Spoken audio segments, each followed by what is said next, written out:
Oh, I guess that's are we live already? We went that quick. That's what it said. You started pushing them new keys, whatever all that stuff you and Justin was talking about. Uh, Up one, left one, down one, right one. So I don't know. You looking at the back screen? We good to go? What you saying? well, we're almost good to go. I gotta pull up chat. That I thought I had one more button click to hit, and it didn't. So it just went ahead and started. So we're gonna. Well, and if any of y'all can are seeing this part as he's still trying to get ready, or when you're watching the thing. What's up, Chemical? It's kind of funny to me when JT's talking about this because he refers to everything like it's a person. I gotta pull up chat. Who are you talking about?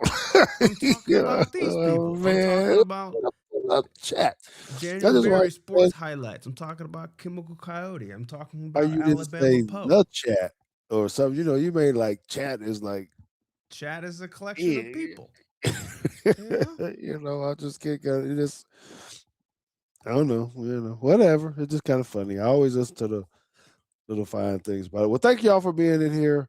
On yeah, we're gonna be breaking down some stuff again. Oh, he's talking about breaking something. Yeah, JT is always trying to break something. That's Okay. just what he does. Hey, you know what? So pre-show talk, right? So it is in JT's field that they have to break stuff on Have to? purpose. You have to break stuff because how else are you gonna know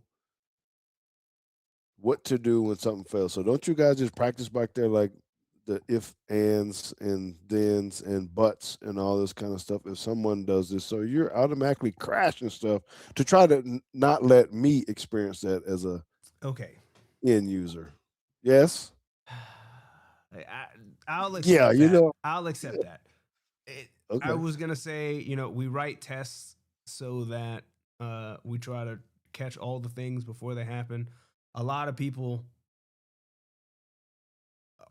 they swear by the write your test first before you actually do anything, so that all the tests fail, and Yeah, then okay. you know that things work when all the tests pass, rather than the other side of where you do all the stuff first and then you test it and then it all passes, and then they say, yeah, you might have just, it's kind of like teaching to the tests rather than actually teaching the material kind of Hmm. debate.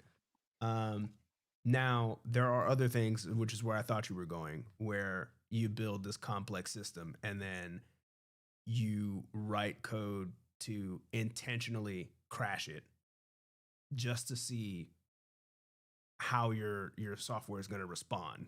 Is it going to handle chaos or not? Which we don't do often, but But you do it. it happens. Yeah, you You got a have lot to of do it. messages coming in. You're like, yeah, every fourth hour, every 3 weeks, we're gonna do something to this thing that you definitely shouldn't do, and just see, like, can you survive it? See, you're all that's you always mess with my internet at my Nah. house because I know you be pushing stuff over here and it go out and then I gotta go hit the reset button and all this mess and it's you. That's what's happening here. But anyway, I'm gonna get back focused. Okay, thank y'all for being here. We got a lot to talk about. We got to get back focused on man. What is going on with this Alabama offense? How is it possible that we only had negative I had three more yards? rushing yards in the SEC championship game. Okay, yeah.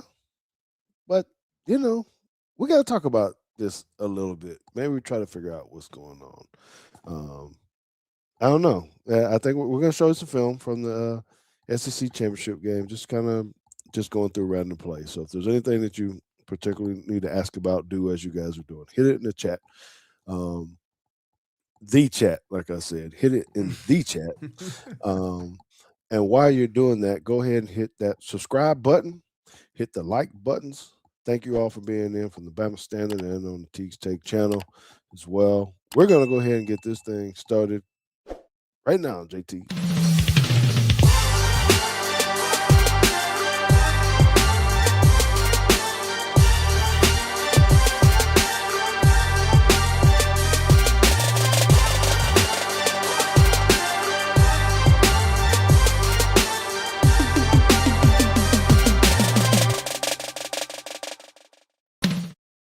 All right, welcome into Teague's Take. This is a Wednesday show. If you're watching it live, with us coaching, having kids, grandkids, Christmas parties, all kind of things coming up. We had to push our time back. So we do thank you for sticking with us and wanting to come and see what we had to talk about. But before we get into the film, I kind of wanted to give everybody a reminder too about the purpose of Teague's Take and why we do what we do. We know sometimes when you're listening or watching other shows, a lot of the analysts or podcasters, um, the broadcasters, they are really going after people, telling you, how much a player may suck or why people need to get benched or whatever this is. And that's our intent on Teague's Take is not necessarily to um, demoralize someone, a coach or something else. It is to give you the proper information so that you can decide for yourself if you think this player is a good player or the scheme is good. And so we, as coaches, both JT and I are coaches, we want just to be able to inform and teach the game. We know that a lot of coaches watch this, one to maybe learn something. So think of it like a mini clinic every single week that we're on, free to you. And so we're always ask for your support. Any giving that you can give for this. We do this not to go break the bank and try to make money like that. Where we're this is not our livelihood. JT is a uh, programmer by trade. I'm an athletic director by trade, and this part is just it's a good hobby for us. And when you support us, when you drop the $5 in the bucket, $2 in the bucket, $20 in the bucket, or a sponsorship of whatever amount that we agree on, that always helps because we can do bigger and better things for you. Okay, so just remember, and I want to make sure we talked about that because there's so much talk about Ty Simpson. Should he be playing? Should he not? What about the running backs? All the negativity starts to creep in, and they're all valid sometimes, right? But it's not our job to go in and hone in on that message. It's really just to try to tell you, well, why is Ty having a bad game, or why did Jam Miller miss the hole? All right. So I hope I'm clear on that. So without further ado, I want to go ahead and bring in our co-host, the analytical one, the one who knows to hit that on-air button because I have no idea where it is um, at all. Welcome into the show, JT. Did you have a good Monday and Tuesday? Did you get all the stuff that you needed to get done and you back on track, or did you miss something again? Just come hang out with these folks. No, I didn't miss something, but I was running behind. I had my car's in the shop, and I got a rental car, and I didn't put the car seats back into the rental car, and it was supposed to take Theo to gymnastics today, and I was already running behind, and then Mm. was like, oh, that's all right. I'll just get in the car, go pick the kids up, and we'll get out to gymnastics, and then got in the car and realized there's no car seats in there. So um, we're making it though. We're surviving. We're just it's like March Madness over here right now. Just survive in advance. Okay. Well, you got a couple extra car seats over here at the house. Um, That's true. by the way, if you do need those, and putting our business out in the street, you owe me a couple things too that you wouldn't picked up from a homeboy. I do. I have It's them. cut. And I know because he told me you were looking at him kind of strange. So Oh, he's been come on. texting me. He's like, "Is JT gonna give you those or not?" And I'm like, "I don't know. He might You try to know, sideswipe if those." the audience knew what they were, they would know that I do not want these. You might be doing what I'm doing with them, right? It's a good gift for someone, and you probably know some people at your I job. do well, not at my job. I work with nerds, um, Oh, but there okay. are some people around here that would enjoy at least one of those. You said that you work with nerds like you're not a nerd, like you're Yeah, the but I'm a sporty nerd. oddball or something. I am the oddball. Okay. All right. Well, JT first. Bama gets in. Notre Dame's out. Five. Tulane's in. What are we doing with these playoffs here? Is it? I thought it was supposed to be the top 12 teams, and I guess I didn't even really think about what they're going to be doing with the group of five and all this. But how broken is it? And I have a suggestion on, or what I think it should look like, but I'm just wondering how you've been thinking about this. Let's start with the Notre Dame deal first. Are they right to be mad and upset and pulling out of the bowl game? I don't think they're right to pull out of the bowl game. I think that's a little ridiculous. Um,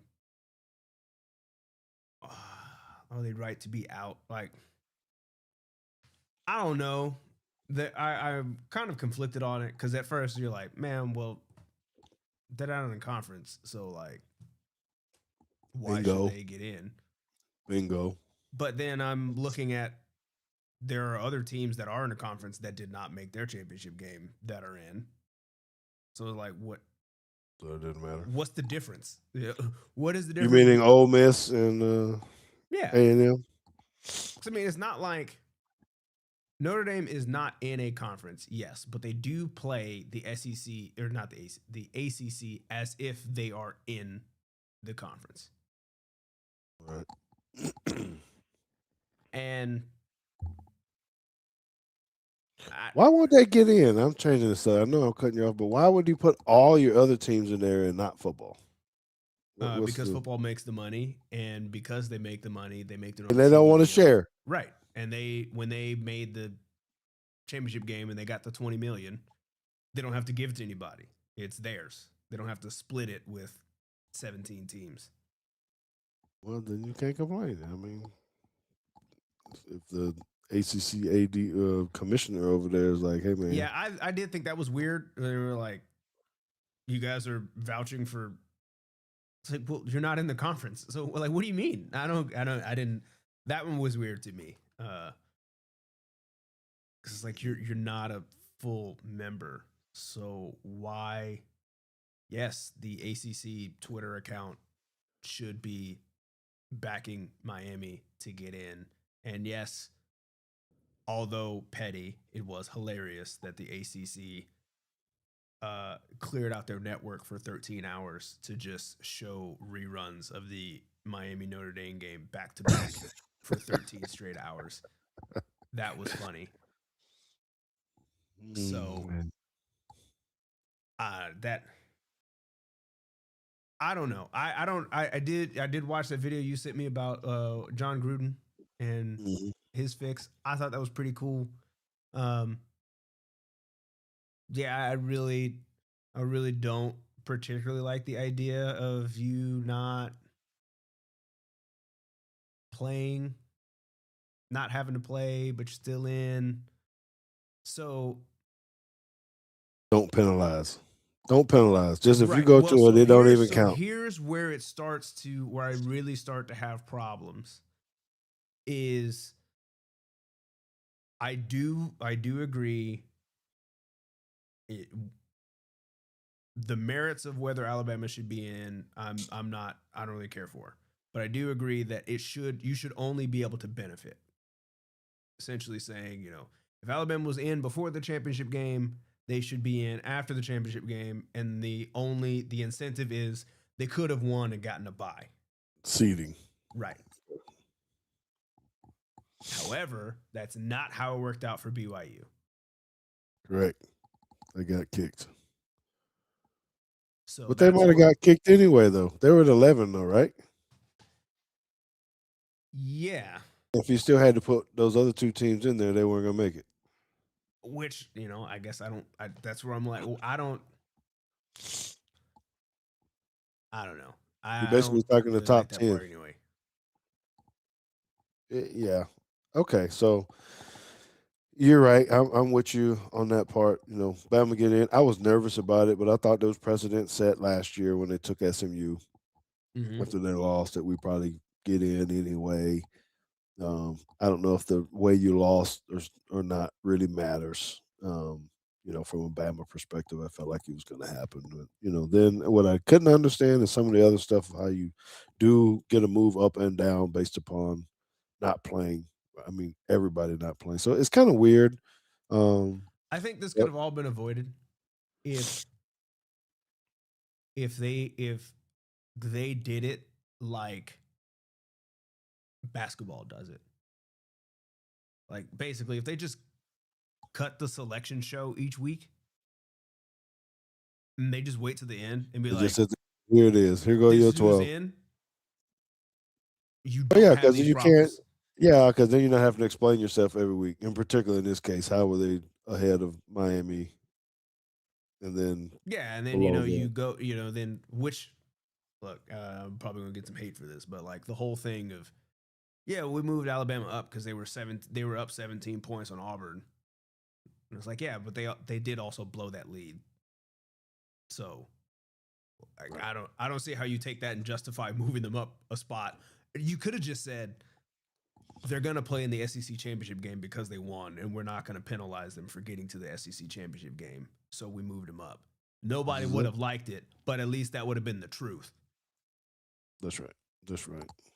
So, okay, so here's my thought, and I'm giving this shout out to Johnny Ballpark Franks, who I was talking to earlier this week, and he was mentioning because you made me think of it when you were talking about basketball, and he brought up a scenario of, hey, just take the thing to 16 teams, but have a play in. 15 and 16 have to play the two group of five people. If you lose to them, you're out. The group of five prove that you got to be in here. You just don't get to make it just because you win your you win your conference down there. It allows you to get a play in into the Mm-hmm. into the tournament. And if you are sitting at 15 or 16, you're going into that play in game. And if you lose to these guys, then you're out. I thought that was kind of interesting. If you're trying to find a way to get some parity in the Sweet 16 type of thing, hey, get James Madison in here because they probably can beat whoever. Whatever. Let's find out. Play to get in. If you get in, then great, but just not because your Well, schedule was weaker than everybody else's. I mean, I still just look at the FCS playoffs, and I'm just kind of like, why is it that? And maybe I'm just Say it. Why can't they just go play in that one? Is that no, what you say? no. Why I'm can't just they just saying go play like in that one? the FCS playoffs takes 24 teams, and like it's not a problem. Mhm. Bowl games is the problem because Well, you're gonna have to. well, it now even more than ever, like nobody wants to play in them. So like, let's just what are we doing? Because it's all about the money. But I'm with you. The bowl games about. I know we're talking about Notre Dame opting out, but there's been another 10 teams or somebody decided not to go, and for whatever that were invited and not going, regardless if they should or not. It's just kind Yeah, of I mean, the interesting. That you got. two of them, I thought made sense. I still really was like, you probably should just go anyway. But I like Iowa State and Kansas State not going, and then they got fined a dumb amount of money. Yeah, but it's invitational. Who says you have to go? What does Well, that mean? apparently the conference says you have to go because they fined them $500,000 for not going. But I understand in their case, I understand them not going because they're like, wait a minute, we just lost our coach like 4 days ago, and naming an interim and then having him immediately go play a bowl game so that he can probably lose and just look bad in front of everybody is And your kids ain't gonna play either. right, is not a great scenario to be in.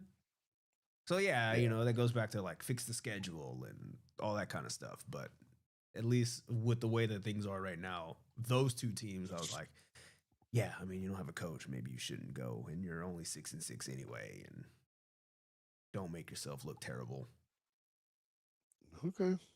All right. Well, enough about that. You I like the way you toss my little leads in, and you don't even know you're doing it because you're talking about fixing stuff. So let's talk about what we got to fix on this Alabama offense, man, and how we actually really going to be able to compete against Oklahoma this time. Are we good to go? We outplayed them last time. The score didn't say so, but yardage wise and everything else, having the short fields caused problems, turnovers. Yeah, well, so you take that. It's kind of funny. Again, just looking back at like the thumbnails and the descriptions on the Teague's Take channel, like it started with LSU, and I said that Alabama won the LSU game despite the offense. And then you get to Oklahoma and they lose, and you're like, bro, the offense was terrible. And then you get to Auburn and you kind of look at it again. You're like, hey, the offense is still not good. Auburn just happens to be worse, just not connecting on passes, quarterbacks inaccurate, passes being dropped, kind of thing. And then you take all that. It's like, okay, LSU is in a down year. They're a good football team, but they're not good enough to just beat you Right. all the time. Oklahoma's a good football team. They're better than LSU, but they're probably also not good enough to just beat anybody because their offense is also not actually that good. And Auburn struggled all year. They had their moments. Their defense is way better than their offense too. And then you get to a team where it's like they're good. They can beat anybody. Your offense can't be pedestrian when you're playing somebody like this. So, you go back and forth and you say, well, they gave up 28 points. And I look back and I took these notes and I say, okay, Georgia had the ball 12 times. 7 of those times, well, they had it 13 times, but I'm not counting the last possession where they just ran out the clock. So they had it 12 times. 7 of those times ended in a punt. So there's 4 times, which means 33% of those, their drives, they scored on. Their first drive, they only had to go 21 yards to get a touchdown. So I don't necessarily like to assign blame to anybody because it's like, yes, the defense was on the field when they scored, but like the offense / special teams, because this was the block punt. Right. 21 yards is, you're in a hole. That's not far to go. Right. So I think everybody could agree, like, hey, that 7 points is on the offense. Then they had another drive that went 57 yards. It was like 14 plays, 57 yards. That one I think is reasonable to say the defense should do better. You don't want to give up a drive. You don't want to give up a 14-play, 57-yard drive for a touchdown. But okay, that's one. The next time they scored, they only had to go 40 yards, which 40 yards may seem like a long way, but just remind you that means Georgia got the ball on the other side of the field, another short field, that goes for a touchdown. That's 21 points. And I would say of those 21, 14 are on the offense again, because the offense actually went backwards. They lost 8 yards and then punted the ball. And that's how far the punt went. Right. And then the 28 points, they only had to go 12 yards. That was the fourth down play that was unsuccessful. And then you give up another touchdown because they got the ball on the 10. 10. Right. So, I look back at that and I say, overall, yeah, you say, defense gave up 28 points. I'd say they kind of really gave up 7, 14. If you want to be harsh, I guess, and say on that 40-yard drive, maybe they could have held into a field goal or something like that. But all in all, let's do some quick math here. That's 10. So 130 yards of offense produced 28 points for the Bulldogs. That's all it took, was 130 yards. Yeah. Well, I think what you're hitting on here too is that one critical stat that we look at, or as head coaches, but probably everybody, average where you're starting with your possession. How far do they really have to go? And how did your special teams fit into that as well? Which I know a lot of defensive guys hate pooch kicks and all that other kind of stuff because you might be giving them an extra 10, 15, 20 yards. Yeah, and just quick numbers on that, because I did that. I haven't done it this year. I might try to do it if I get some time. But a couple of years ago, I did run the numbers of like what John Paul's defensive efficiency was in when the ball was when the offense got the ball on their side of the 50 versus our side of the 50 versus 20 or back. Yeah, the 20 or back. And the percentages are enormous. Like if the offense gets the ball on the opposites in plus territory for them, I mean, for us, they score like 60% of the time. Mm-hmm. And then it dropped to below 50% of the time, literally just from you draw the line at the 50-yard line and you say, what are the chances they score if they get the ball minus territory and it's under 50%? And then you put it inside the 20 and it was under 33%. Yeah. So it's a big deal when your offense is going backwards and then punting the ball. Yes. It's a huge deal. So that's why I kind of look at some of these too. This and the Cowboys, they had special teams issues, and you let people start with the ball too much. So let's dive into it a little bit, man, because I know we'll get into this and we'll lose track of time when we get going. Mm-hmm. So other things I want to point out before we really get into this, just things we need to note because we won't go through the whole game. Obviously, we ain't got time. But we ran the ball 10 times. Not enough. That's it. Yeah, it's not enough. 10 rushes. Now, if you go on the box score, it'll show Ty has some rushes, but they count sacks as rush yards, right? So that is how you get to negative yards rushing, because you didn't have a lot of regular rush yards, and then you get sacked. In college, that goes against your rushing yards. In the pros, it does not. That has its own category. So that's how you get your negative rush yards. So I'm really just kind of starting at the top of the game, the top of the game for the offense here. And I wasn't able to go back and look at maybe what changed from earlier in the year to now. So I can't particularly say like, what did we do differently? What I can say is the things that I was complaining about, or that I shouldn't say complaining about. Well, I was complaining, but the things that I didn't understand with the Auburn game about running into the boundary, we're still kind of doing that a little bit. And we're seeing here that we had a safety up here.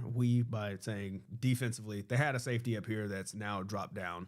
It's kind of like our sync call. They've got an extra guy 7 in the box down near the box. And this is where it's kind of like, I don't know how they're calling plays. I don't know what they see. I don't know what they're game planning. I don't know any of that stuff. But you can kind of just look at this and say, well, the safety's down in the box. You motion receiver over and nobody goes with him. But you run the ball back to, like, you've removed a blocker and they've dropped a safety. Now, they get a pretty good push here. This is a gain of 5.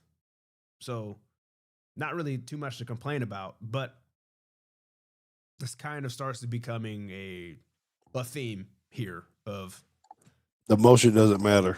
Right. Is what you're saying. They're going this direction or to this person or to whatever they're keying in. Right. So now it's 2nd and 5. That's an efficient first down. All good. Doing that kind of stuff. And we're going again. Again, they're not caring about the motion at all. And you pick up another 3, I think, on this. So again, not bad. This is still an efficient run. This is 20% of the runs for the game, by the way.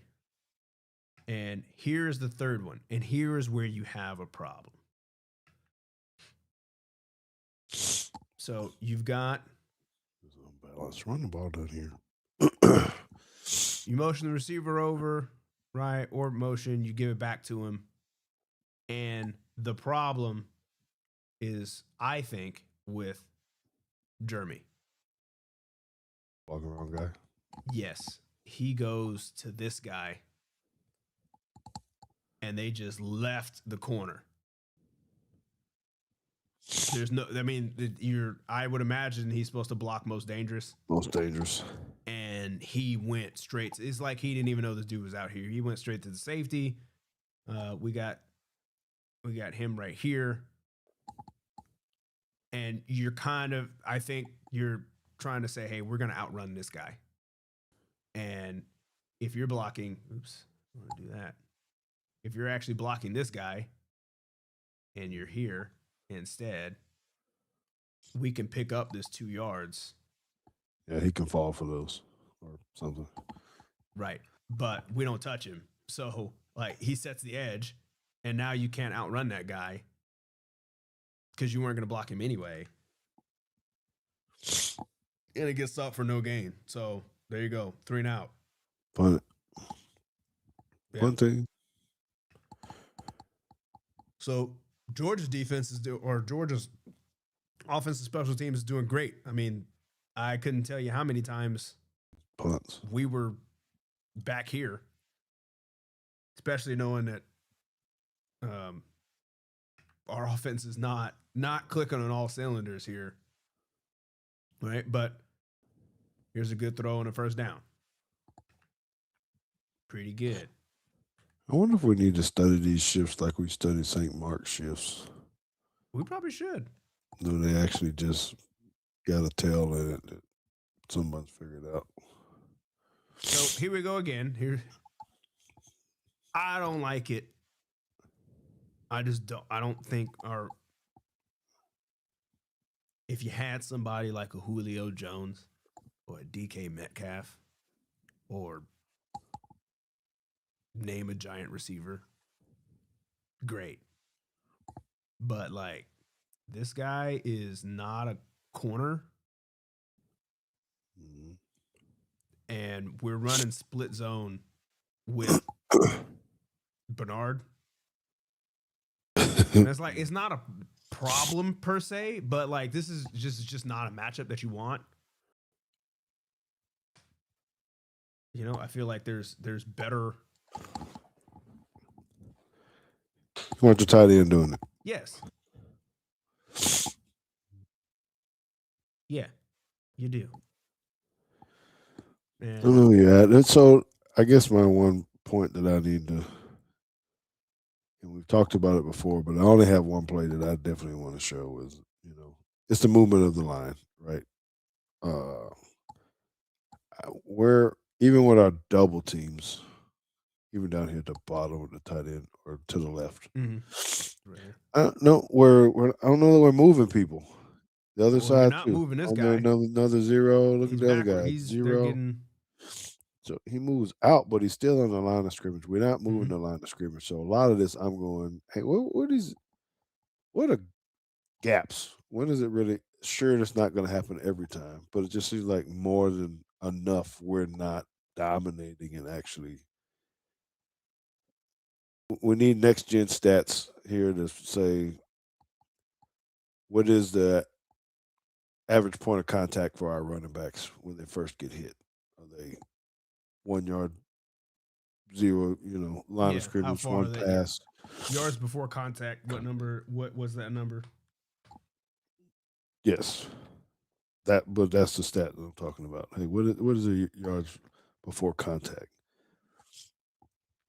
from our running backs? Okay. Okay, so this I've been reading. I've been reading my books on this particular front. You like your 303 or 304 or whatever you want to Yeah, I call like. I'm starting to like the 4i because of its simplicity. Like, it's really not. It's kind of got a misnomer that this is supposed to be like a front to help with the pass because you've only got 3 down, and then you got a jack. But it's mess up not. the lineman because they don't know which way to turn. This is supposed to help you. Like, this is a run stopping defense because essentially what they want to do is move him to one side, like lag opposite or lag to the back, So that's not, Jeremy's not the back. So I guess in camp rules, he would go this way. You're just trying to plug the B. You're trying to plug the B. And then these guys are ball keying and they're just going to go with flow. And you're just trying to get the ball to do this and use your athletes to pursue and just run it down. But in this case, what I think you particularly like about how this has been drawn up is you're trying to get a down block, which should be pretty easy in this case, like this. Actually. And that's a pretty good angle. I think if you're drawing this up on the board, you like that. Right? Because we're all stepping and it's like, hey, we can down, down, down. These are all good angles. Good angles. Wrap for number 3. Right? We like that. And we get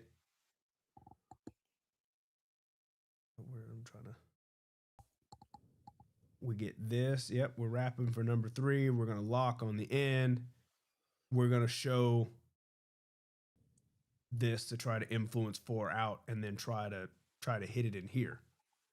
And we kind of ran this a lot last year with Milrow. Works for Milrow. I was about to say. Works for the problem is your center loses. 94. He loses the down block and allows this guy to cross face, and he just runs down the line. Gets quarterback beat up. Well, you lost the 94, the down block by the guard, too. Kind of. Yeah, you missed this one. I mean, and you're rapping, come you're, off. You're really supposed to be rapping for that guy, but here's your first threat, right? And just not particularly good angles. It hurt. Well, I'll see what you're talking about, angles. And you're trying to set these guys up for this. He has his head on the wrong side, so when we're looking at this, he's hitting with the incorrect shoulder. He should be hitting with his left shoulder and not his right. Oh, that hurt. Nobody knows how much that hurts.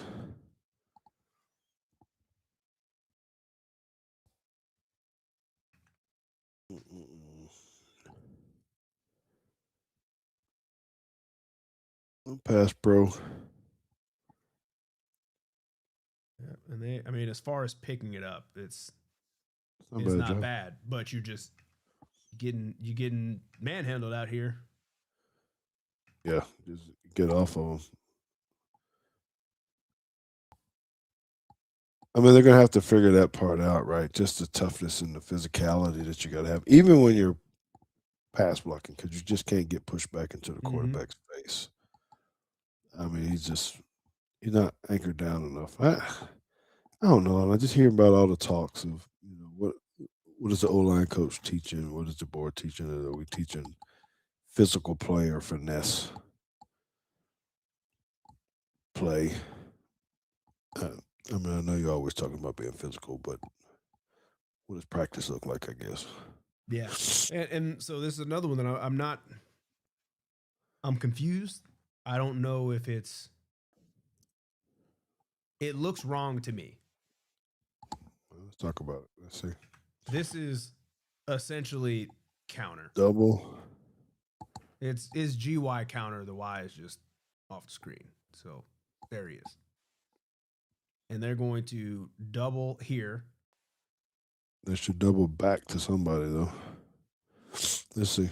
Yeah, I'm thinking they're going to double to 5. But 5 moves on them. But since you're getting this, like, he's supposed to kick out 1, somebody. Well, let's see. You got a slow-mo one? Let's see, because 5 moves.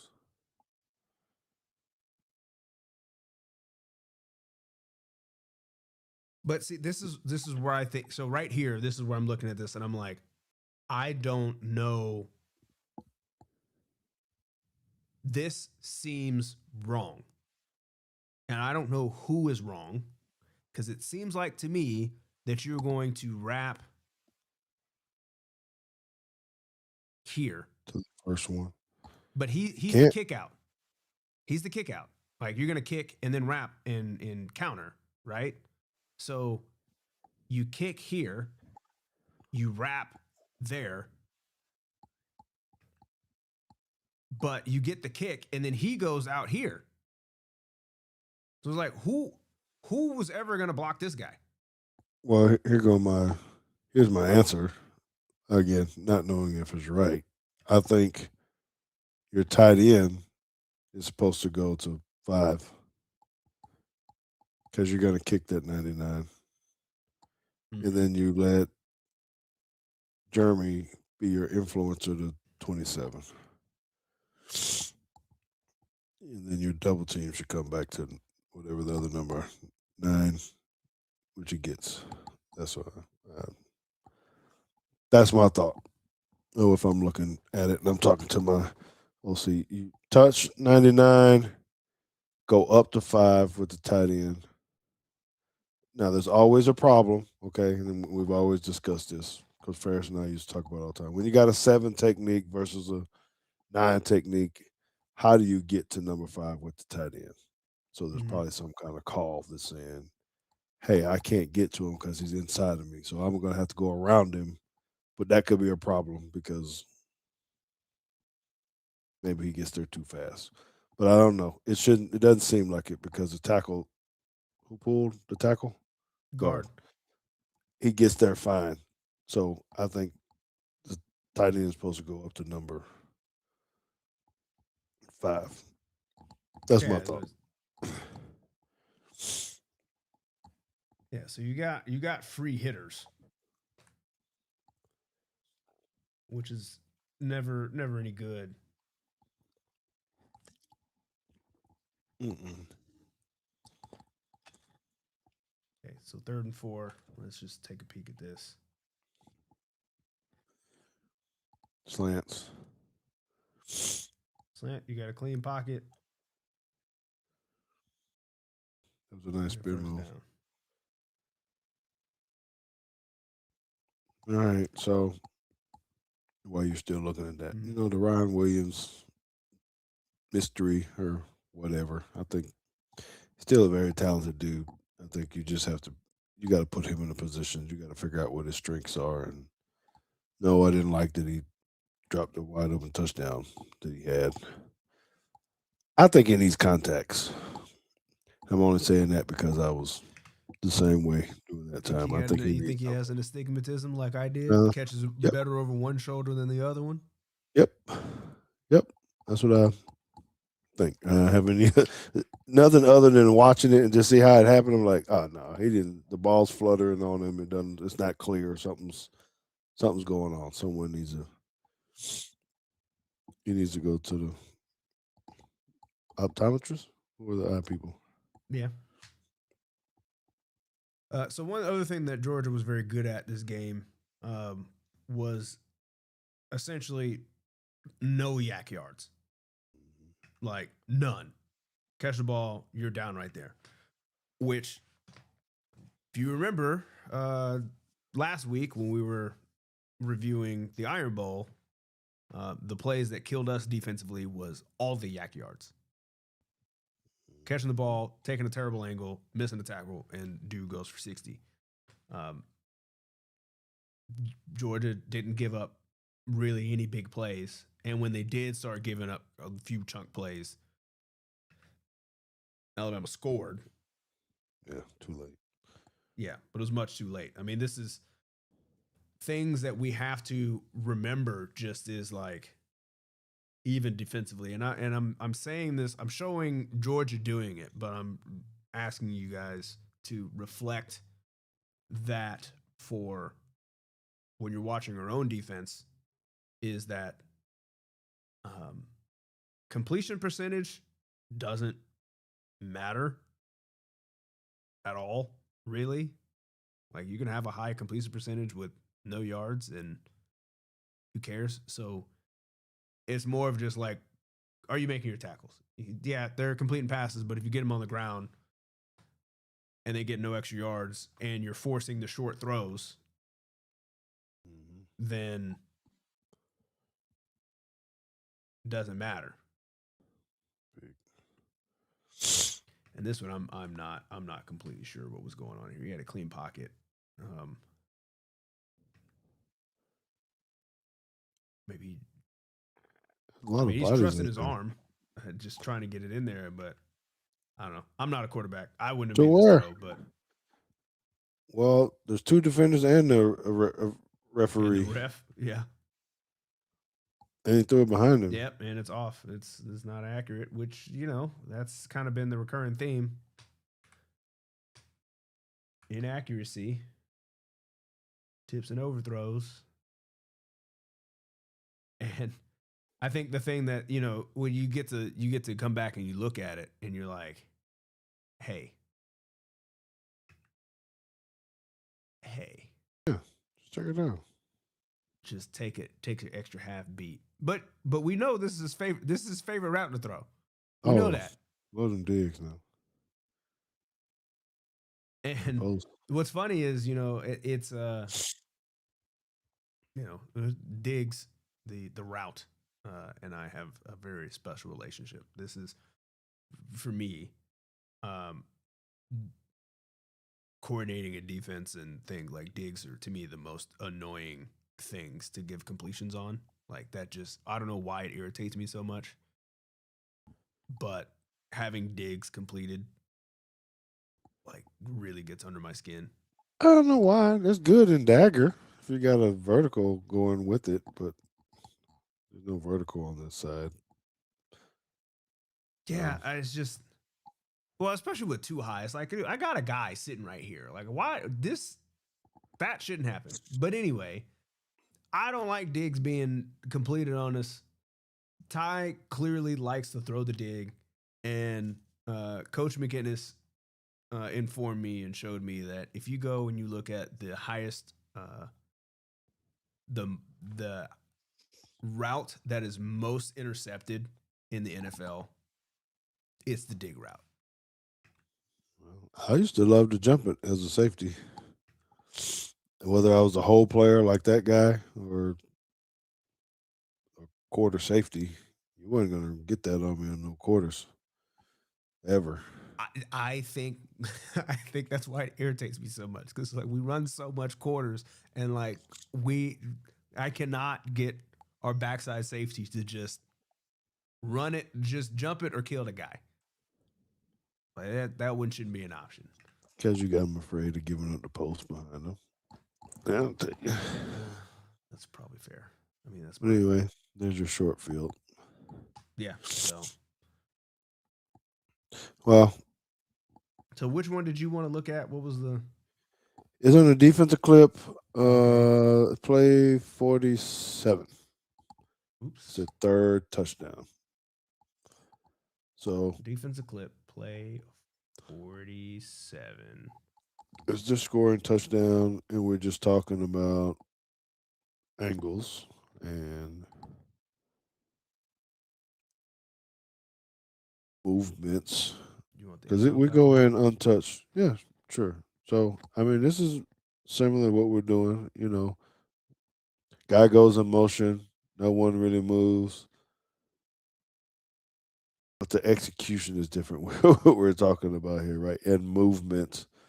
Look at our nose, 94. Is that 94? Mm-hmm. Right. So he gets pushed back, front side. They get to all 3 of those guys. 41, 31, 8. 8 gets moved. It's just enough. It doesn't take very much. I know you say you didn't like this, but look what they did with their wide receiver or tight end on the right. That's a wide receiver. Now he's kicking a corner. Yeah, not but I'm cool with that. He's kicking the corner. He's not kicking a defensive end or a linebacker. So this is just, I mean, our other guy runs himself out of play, 90. Again, I'm not picking on, it's just small little things that I'm going, okay, I guess he thinks he's about to get double teamed, so he wants to split the double, but he runs just totally opposite of where the ball is going. Um, so zero going the wrong way too. Now he's late, and maybe the ball play action something. I don't know that he's gonna make it. It just I was wanting to make the point Mhm. here when we're talking about not having any point of contact. When does that happen? We don't even get any contact. Yeah, I mean ball's on the 9, right? And we can get to this clip right here. And the offensive line is now on the 8. Yes, front side to the play, and you got another guy just running looking to try to get something done. So I don't know. Maybe 8 can be on a different side, but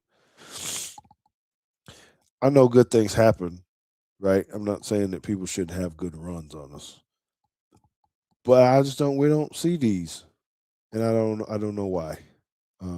Other than what you're saying, what is it? Is it the design? Is it lack of physicality? Is it are we just too basic? I don't think we're basic. I won't. I'm not really ready to say that. I just don't think we're physical enough to move the line of scrimmage. I'm going simple, JT. I don't know. I just feel like we're not running the ball as an attitude, Mm-hmm. and I'm not sure if we have that attitude where we're going to finish with guys in the end zone or on the ground. You're talking about offensively for us. Yes, yes.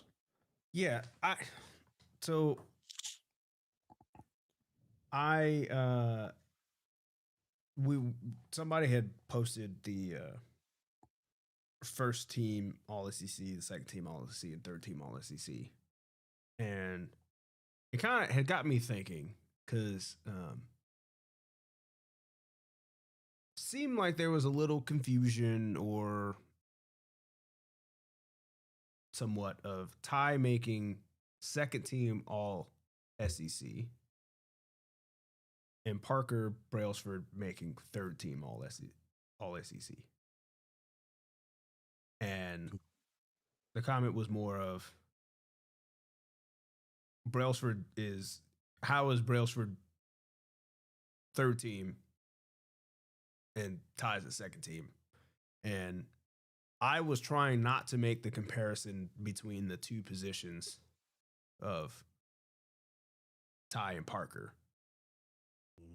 But what I did say was I feel like I could find at least two centers in the SEC that played better this year. And the response was, well, Parker's been hurt. When he isn't hurt, he's been hurt over the last few weeks, and when he's not hurt, he's one of the best centers in the country. And then I went to PFF to look at that, and I was like, I don't know. Like, yet he has the potential to be the best, one of the best centers in the country. He graded out as one of the best centers in the country at Washington. And since he's been here, he's gotten worse, like as far as grades. Each Well, year, like he was in the 80s at Washington. He got here and he was at in the 70s, and now this year he's in the 60s. So it is seems that like is that coaching or right. Well, that's people what you're playing against? I don't know.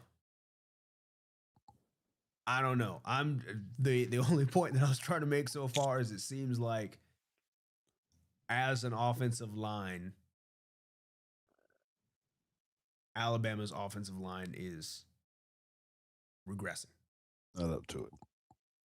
Mhm. They're not getting better and they're not staying and it doesn't even seem like they're staying the same because if they were staying the same, you would see the grades kind of sit where it is and then everybody else getting better.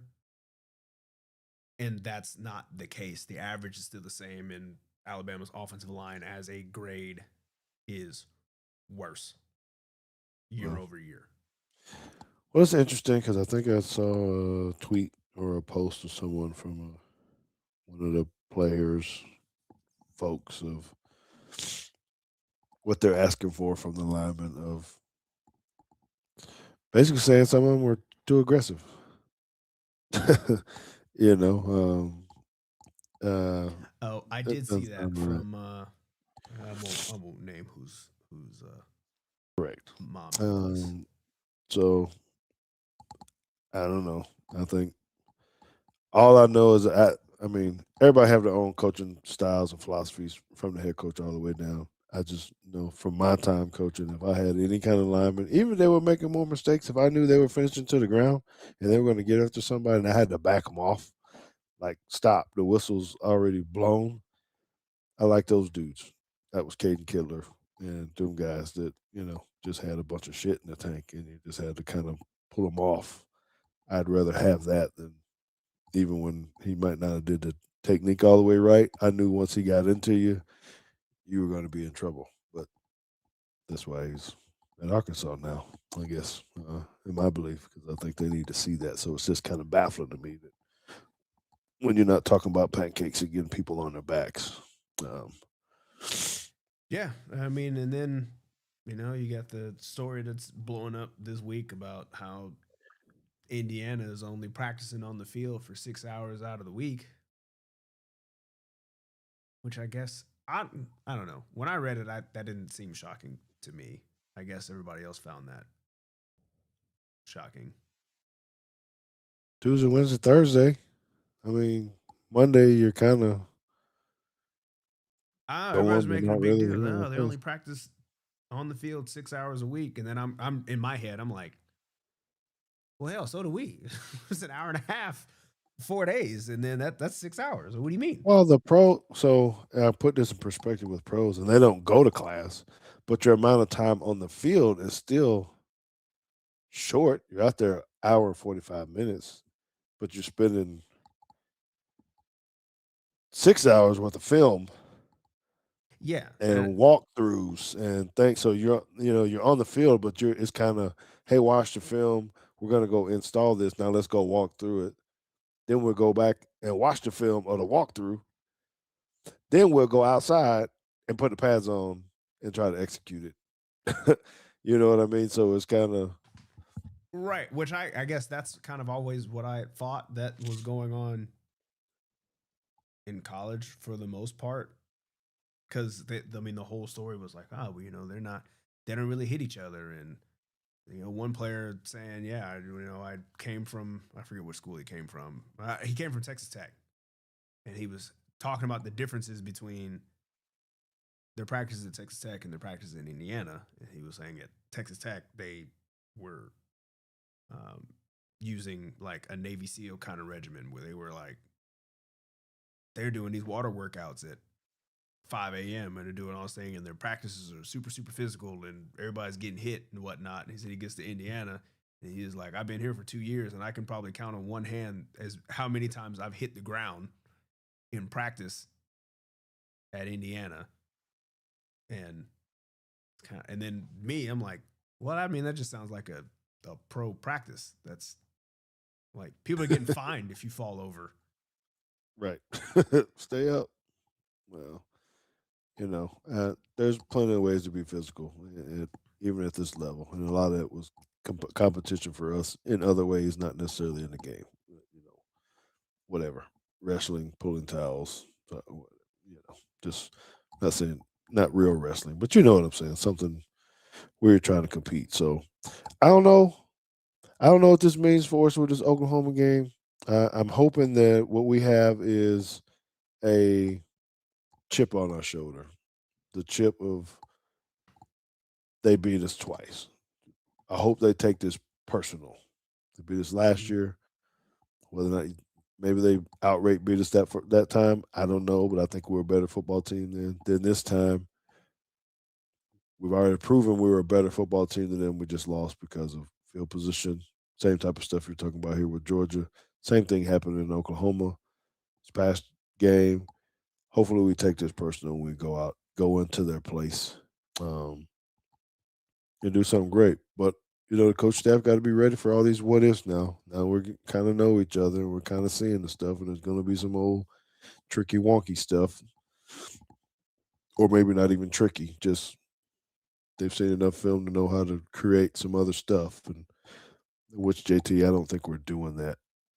This will be my last point on our run game. I don't think we're designing runs to your point of what you were trying to make to exploit something, an area or something of that nature. I think we have our base runs, and it's if it's 4-3, these guys double up to the backer, and the other two go up to the other backer, and not necessarily what happens because of this person or some wrinkle. I don't know if we have wrinkles in our offense.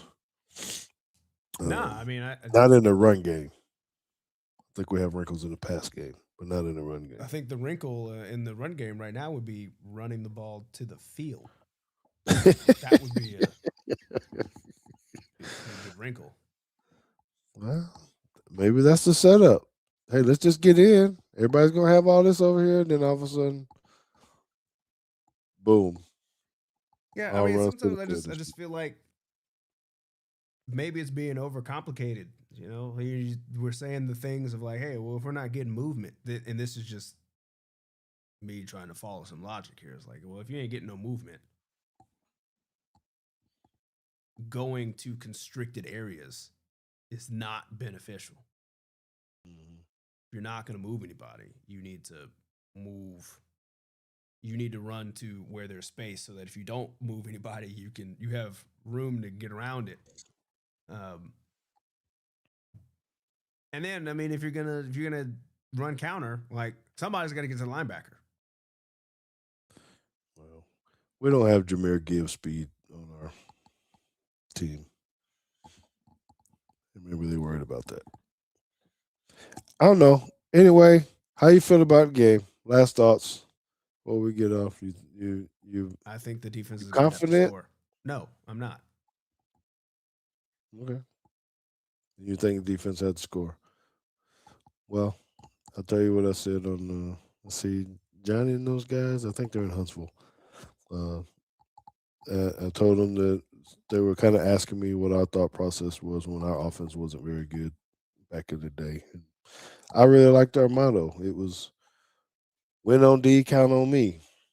Might need to have that on our defense here too. We were determined that we were going to score on defense. We wanted to get the ball back as much as possible. We felt like if we could score, it's definitely going to change the ball game. Well, so my question to you then is, but how many times, even if your offense wasn't, very good, how many how many times did you start a drive inside the 30? Mm, I wouldn't say it was that often, but what I will my comeback to that would be we knew that that was an issue when it did happen, and it became our mission for real to like our attitude changed even more, or the urgency changed more. That hey, we cannot give up a touchdown at all. They're gonna have to kick a field goal at best. But that was a attitude and a mindset, I think, of our defense. You know what I mean? What you're saying here was just a prideful deal. We hated it, but still, it was like you're not getting in the end zone because I can remember cheering just kind of crazily because I didn't want to be the one to give up the touchdown. And we were playing LSU. I think this was might have been my junior year, and they got to short field. And I really thought I almost gave up the touchdown on a corner route. Luckily, I won't say it was luckily or whatever it was. I dove, knocked the ball down, and it was like I felt like I just won the national championship for real because they didn't score. That was the whole, the whole thing. Like, whew, they got to kick the field goal. Um, and I don't know if our attitudes are the same way with the defense. Our defense is playing good. They're playing lights out and they're doing things. I just think for that next level, that next elite level, it's what you said, man. Now we got to score. We got to pick off the ball. We got to block the punt, pick it up for a score for a touchdown. Mm-hmm. We got to do these other little things to build this momentum because if we're going to stall out and you don't score any points on offense, we got to figure out how we're going to score on defense. So Yeah, skip it. I think because I do think they do have some of that because there's been plenty of games where we've sat here and we talked about like, hey, it's another short field and they got out of here with just holding to a field goal, and Mhm. you're like, hey, that's big time. But over the last 4 weeks, it's like, South Carolina. how many times can you ask them to defend a 35 yard field? And how does that wear on you when it's like, you know, you're in an SEC championship game and it happens to you like 6 times. You start getting pissed as a And player. four and four of those times you get off the field. But Yeah. the other two was like, like how do you feel? You're down, you're down 3 touchdowns and they go for it on 4th and 2. And then you gotta come back and you're like, what do you mean the ball's on the 10? Yeah. You already knew. They shut it down after that. That was, I already knew. I was like, whole nother conversation about what that means and what it really looks like for your loss. But Cause neither I here because nor I feel there. like I feel like you saw the fight at least from the defensive, like when they did that thing where uh where now they didn't stop the 4th down. I guess they did. Georgia comes out in their punt formation and then runs the offense back on the field, and the defense is like just ready to go back out there Oh, that's right. That's right right. then. And it's like, yeah, that's what you want to see. This is great. There's pride. And then later on in the game, it's like, all right, well, they got the ball in the 40, they got the ball in the 30, they got the ball at the 10, and then you get your stop. You have a 8, 9, 10 play drive. You get a stop, force a punt, and then you're back out there 3 plays later, except you got to defend 12 yards and you're down 3 touchdowns. Right. Yeah. And it's kind of like how many more times can you come out there and not be demoralized of? Well, there's no points in there because I mean, there is a point in your mind where this game's over. So yeah, you I know what we say about playing 60 minutes, but there's also that point where we're going, Yeah, I mean you're not getting no help. that's you it. know, That's it's it. F over two down here. It's over. We can hold them to three all we want, but we still ain't want to go no mhm.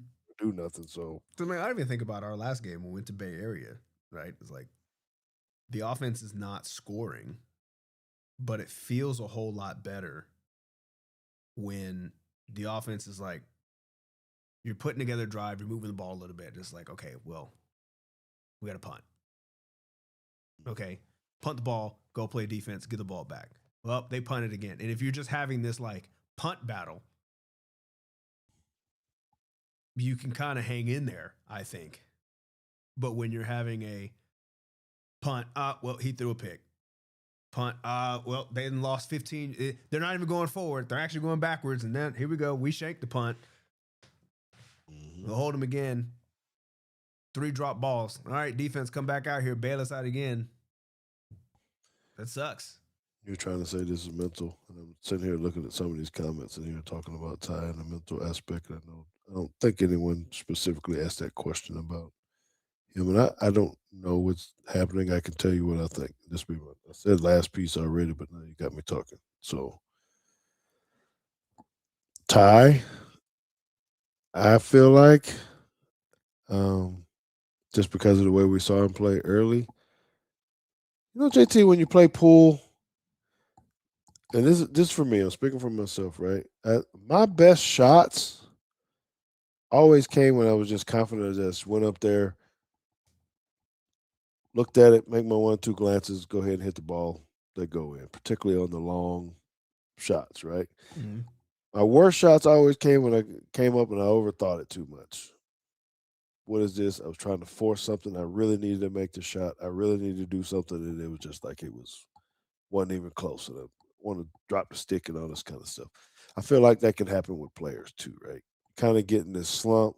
Now you're trying to aim too much instead of just throwing the football. Tie. Like we're saying, man, how did he miss that far? There's 2, 3 guys in there. official standing there. It's behind. You see him miss the running back wide open on the swing route. I don't know if you remember that play I'm Is talking it the about. one where he threw it over his head, or was it the Just one he threw in totally the dirt? don't throw it in the dirt. That guy's not even covered. He's gonna run up the sideline and get the first down. Instead, we have to punt, and you just see him kind of looking. It's just like it's almost like he's aiming, just not Mm-hmm. letting it rip. That he's really overthinking his throw. Am I doing this right? And all this other kind of stuff, and he's becoming too mechanical. That sounds weird, right? But because mechanics are in it, but it's just overthought. Man, the dude's wide open. Just do what you do. Just zip it out there like you've been doing all the rest of the time.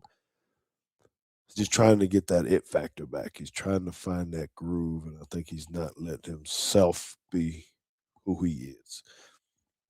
That's just a thought. Because I mean, some of the throws that he's making, it don't look like him. Yeah, okay. So there's some blitz and some other stuff, but there's Mm-hmm. times when the pocket is clean and he's just missing it, or he's missing that thing over the back. He wasn't doing that before, so I think there's something. Maybe there's too much potential Heisman talk and other stuff. Maybe he's hurt. I don't know. I'm hearing everything, Mm-hmm. but still, the throws that he's missing, I think, are just he's overthinking Well, it. So, I saw a piece today in the Athletic asking if Ty is gonna have to go the Carson Beck route. I was like, what? what does that mean? The Carson Beck was at Georgia. Was the guy decided that he wasn't going to go to the draft because he had one more year eligibility, but Gunnar Stockton was sitting behind him, so he transfers to Miami instead of Mm. Yeah, I've been took a hearing big that. NIL deal and He gonna make more money if he stay in college anyway. yeah, One more year, whether he transfer or not. It sounds like his stock has slipped a little bit to the a little bit. bottom of the first round, beginning of the second. Is it even honestly? Is it that high right now? Is it still that high? Well, I guess they put the kid in Oregon in front of him and the kid from Indiana. And I don't know after Okay. that. I don't even know who else needs quarterbacks. So Well, I mean, Diego Pavia is still. bring him over. You think? No, I'm not saying bring him over. I'm just saying like as far as guys who might get drafted before. Man, Hey, he's gonna be Johnny Manziel. look, all I'm saying, and I keep going back to it. Mitchell Trubisky got picked #1 overall before Deshaun Watson and Lamar Jackson. Daniel Jones went high. Like there's a whole list of guys that you wouldn't have thought. Because the NFL don't know how to draft quarterbacks. So I'm just saying, Diego's got a chance. And that would be my cue to say, turn on Anthony the music. Richardson couldn't Because even now throw a you, ball. He couldn't throw if he was a pillow, and he all went right. 5. Okay, you becoming the nerdy athletic guy now, or whatever. So listen, man. I thank y'all for being here tonight. I know we kind of bloviated, gave some personal opinions and all that kind of stuff, and hopefully you enjoyed it. If you didn't, oh well. That's what we do on Teague's Take. Don't forget. We'll be back here. When will we be back? No game this weekend, is it? Nope, there's no game. 2 weeks. Plan on us being back in a couple weeks, unless we want to drop something special. But I will plan on us being back in 2 weeks. Don't forget that hit that subscribe button. Tell your folks about Teague's Take. And we'll see y'all pretty soon. Deuces.